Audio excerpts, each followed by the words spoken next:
Hello, beautiful people. How y'all doing? Oh my gosh. I'm just laying on the couch, chilling, and I just keep getting this urge to want to wash my locks. If you've been keeping up with my channel, you know that I just put these braids in. And no, I did not have a fresh retwist or anything, so that's why it's like frizzy and whatever.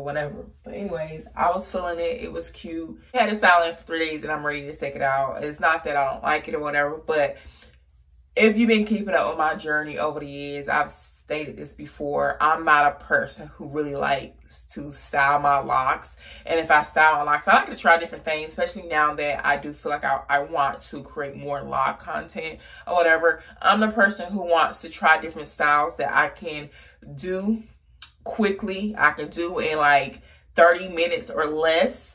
And I can take it out that same day or that next day. You know what I'm saying? It's not like, oh my God, wasting my time. You know what I'm saying? I want to do things that's quick.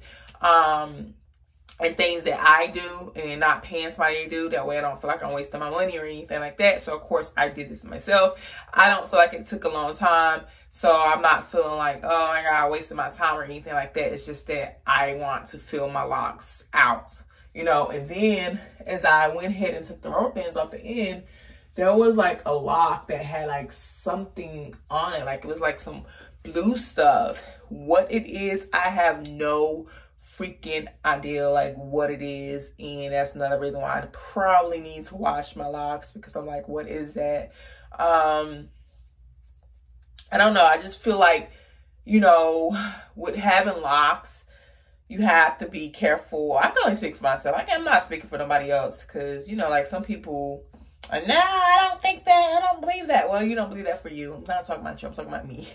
Okay. For me, I do feel like, you know, sometimes like to really, truly care for my locks, I need to have them out. You know what I'm saying? Like, I mean, keep in mind when I did these these braids or whatever, I did not have a fresh retwist. And as you can see, well, you probably can't see, it's not focusing in or whatever, but it's just so like frizzy. Not saying frizzy, having frizzy locks is a bad thing, but it looks so frizzy and so like dry. I don't like it. I don't think that's probably that great. I don't know. And I was moisturizing, spraying it with my rose water and stuff like that dang near every day or whatever. Maybe I should skip a day. I don't know. Even though I'm almost at 6 years of having my locks. April will make 6 years. And you know, this is my second set. It's still been like, you know, a learning thing here. Because like, I for a split second, I've thought about starting over again. Because I feel like, oh, if I start over again, I truly know everything. Well, I'm not gonna say you never know everything, but I know so much more now where I'm like, okay, I know exactly the sizing, the type of parting I want. Like the second time around, I still didn't really know that.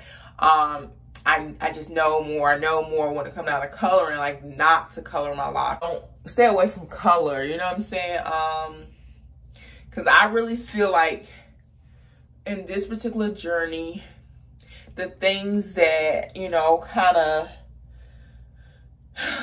was like a bump in my journey for me was getting color. Because I do feel like with the color, it eventually, over time, even if I didn't notice the damage at that particular time or whatnot, over time, it did cause dryness. It did cause, you know, thinning areas. I'm not gonna say, well, I guess you call it breakage, because it's like not like it's just automatically just broke off, but it was like, you know, had a lot of weak spots. And with those weak spots, you know, I sometimes still be feeling some here and there, and I'm like, oh, but I'm tired of kind of like cutting it right now. I want to try to wait. Yeah, so anyways, I feel like color did that to my locks or whatnot. And then also just, you know, when I honestly wish when I felt a certain way about something at the beginning of my journey, I wish I would have went with my gut at that time, which was like at the root of my locks, like the loctician that did my locks or whatever, you know, great job or whatever in a sense. But I do regret, you know, was it this? I do regret having them like so small around the perimeter of my edge of my head or whatever. I don't know. This is just my personal thought process, like my thought process or whatnot. I don't know if this is really right or whatnot. Like the two at the beginning of my lock journey, I did, before they was like fully mature, I did combine the ones on the edges. So like, let me tell you, like this right here, this lock here, you see the part? It used to be 2 locks. You know, if I'm not mistaken, yeah, I think this used to be 2 locks, and this one right here used to be 2 locks. I shared it to say, like, across here, I wish it was like, you know, I feel like a lot of those I could have made like two, like across there, and it wouldn't look bad, but I feel like it would have been easier to combine them when they're not fully matured than to wait until they're mature, because it's like, you know, I don't want the as some people like to call it, the two-headed, I don't want to call it dragon or whatever, but the two-headed lock. I don't want the two-headed lock. But if I end up deciding to combine them, because so you know how I do, boo, I start thinking on something and I think on it too long, I'm going to eventually do it or whatever. But yeah, so if I do decide to combine them, I will just combine them at the root or whatever.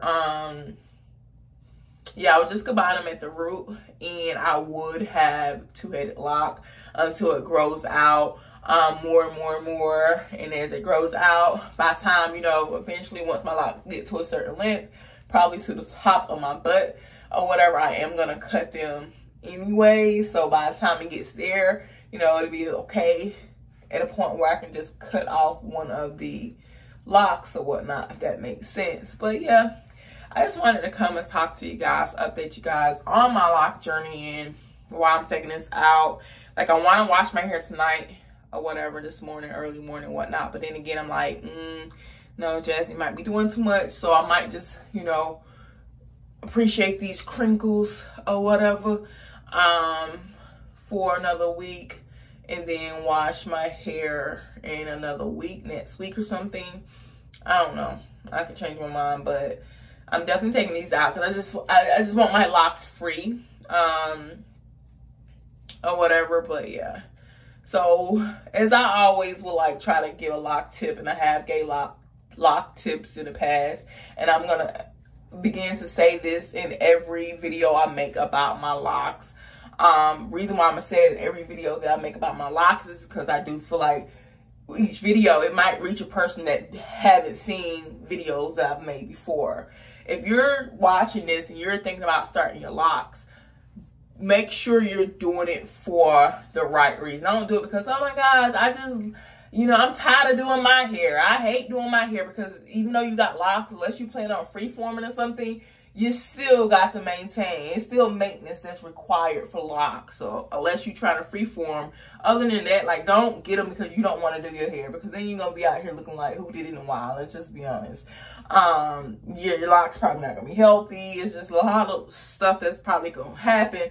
You have a lot of build up because you out here putting everything in your head and all this stuff like that. It's a lot of stuff that can go wrong when I feel like when you get locked for the wrong reason. I feel like the biggest lock tip I will always give anybody, if you're thinking about starting your lock journey, or if you have begun your lock journey, especially if you've begun your lock journey and you're at the beginning of it, is this right here. Do not, I repeat, do not, I repeat, do not compare your lock journey to anyone else's. Don't look at anybody else and be like, well, my lock's not doing this, my lock's not doing that, because at the end of the day, you may look at pictures and videos and think you got the same texture of hair as somebody else, and you can't really tell by pictures and videos like that. You don't know a person's hair texture. You don't know a person's genetics. You don't know a person's diet, what their lifestyle, how they take care of their hair. You don't know any of that. You know what I'm saying? You just base it off of what you see, and the rest of it you don't know. Like, how you started off and how they started off could be totally different.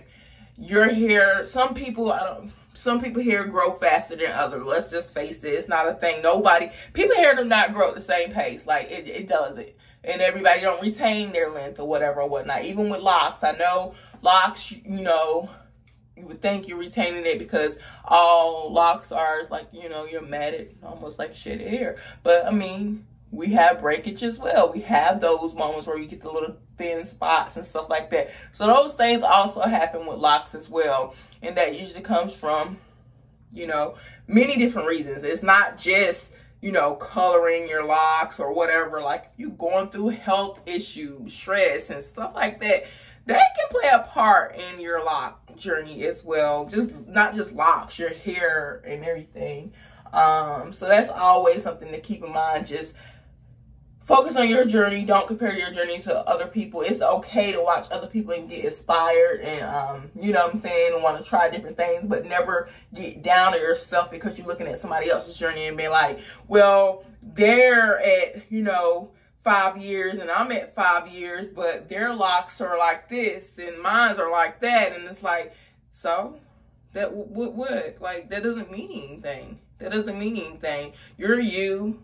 That's them. Like, stop. Don't do that. Because comparison is the thief of joy. Is that how the saying goes? And it truly is. Like, don't compare yourself to others. That's just not with life. That's just with life, period. When you go through life and you compare your life to other people around you, you can expect to live a miserable, unhappy life. Because you're always going to find somebody who has something more than what you have. Sorry. Just from eating something, so I felt it in my mouth. But anyways, you always gonna come across somebody who has more than what you have. You always gonna, when I'm taking a lock journey, you always gonna come across somebody who locks. You feel like, oh my God, I wish my locks was like that, because I have fine, thin, whatever type of hair you want to call it or whatever. I have 4C hair or whatnot. And I see a person with thick hair, so their locks are just full and juicy, and I'm just like, oh, I wish my locks were like that. I see somebody with more of a looser curl pattern or whatever, and how they, you know, don't have to really slick them edges or whatever, because them edges gonna lay by themselves anyways. They're gonna be, you know, tame look, what society called tame and whatnot. And that might be a little, we can go deeper in that. Well, I'm not going to do that in this video. But, you know, and I might look at it and be like, oh, I wish this, I would. But what's the point of wishing for something that's not going to be? It's not going to be, because that's not my hair. It's never going to be my hair. There's nothing I can put on my hair to make it that. It's not. So you have to love what's yours, what God gave you, and work with that, baby. Okay? And come through, crinkles, come through. Baby, come through. That's all I'm saying. Come through. Yes. Okay. But anyways, I just wanted to chit chat with y'all while I took down my cornrows. Took it back to 99, 2000, whatever. And now I'm back. Share that with you all and whatnot. And hopefully it was a takeaway. You could take away something from this video. And yeah, will I be trying to cornrow look again, especially in the summertime? Most definitely. But it's not something I would keep in, because I thought I was going to at least be able to keep it in for a week. And I'm just not really feeling it to keep it in that long. And it feels so good to have them out. Okay. But anyways, till next time, peace, love, and blessings.